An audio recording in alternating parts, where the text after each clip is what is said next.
আসসালামু আলাইকুম, সবাই কেমন আছেন?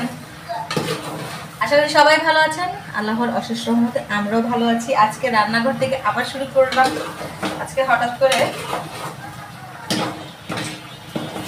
আমার মেয়ে ভুনা খিচুড়ি খেতে চেয়েছিল, তো ভাবলাম ভুনা খিচুড়িটা রান্না করেই দিই।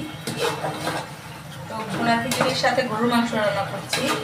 ভুনা খিচুড়ি এখনো বসাই নাই, ভাবলাম রান্না করতে করতে আপনাদের সাথে শেয়ার করি।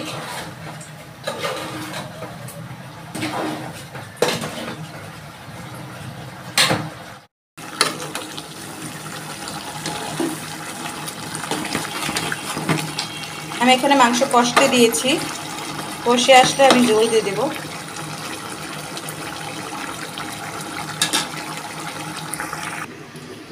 এখানে আমি মুগের ডাল ভিজিয়ে রেখেছি, এরপর চালগুলো ভিজে রেখেছি। আর এই তো মসুরির ডাল।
আমার মাংস কষে এসছে, এখন আমি ঝোল দিয়ে দেব।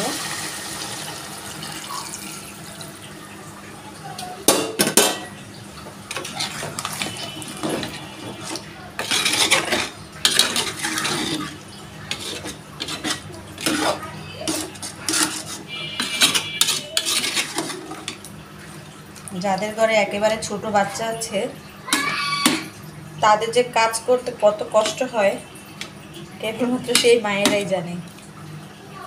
আমার বাচ্চাকে ঘুম পাড়িয়ে তারপরে রেখে এসেছি। আজকে আমার শাশুড়ি আবার নাই, উনি আমার বড় ভাগ্নির বাড়িতে গেছে। ওর শরীর ভালো না, ওকে দেখতে গেছে।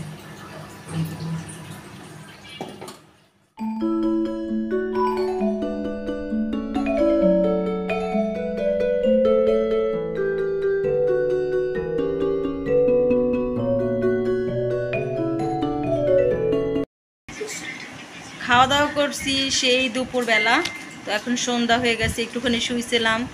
আর আমি আপনাদের সাথে শেয়ার করতে চেয়েছিলাম যে খিচুড়ি খাওয়ার পর্বটা একটু শেয়ার করতে চেয়েছিলাম। আচমকাভাবে সেটা করে ওঠা হয়নি, যে কোনো একটা কারণে বশত হয়নি। তাড়াহুড়োয় ছিলাম, বাচ্চাদের খাওয়ানো ছিল, তারপরে একটু বৃষ্টি নামছিল, তাড়াতাড়ি করে বাবুর কাঁথাগুলো ছাদ থেকে নিয়ে আসছি। এই টুকিটাকি ঝামেলার জন্য আর কি আপনাদের সাথে শেয়ার করতে পারি নাই খাবার পর্বটা। তো এখন দেখাই দিলাম, বাচ্চাদের পড়াতে বসিয়েছি। তো সামনে আবার বাচ্চাদের ফাইনাল এক্সাম আছে ডিসেম্বরে, তো খুবই সময় কম, এতগুলা প্রশ্ন দিয়ে রাখছে, সেগুলা পড়াইতে হইব। আর যেহেতু ছোট বাচ্চা আছে, রওজামনির আলাদা কোনো টিচার নাই, আমাকেই পড়াতে হয়, তো একটুখানি টাফ হয়ে যায়। তারপরেও চেষ্টা করি বাবুকে পড়ানোর জন্য।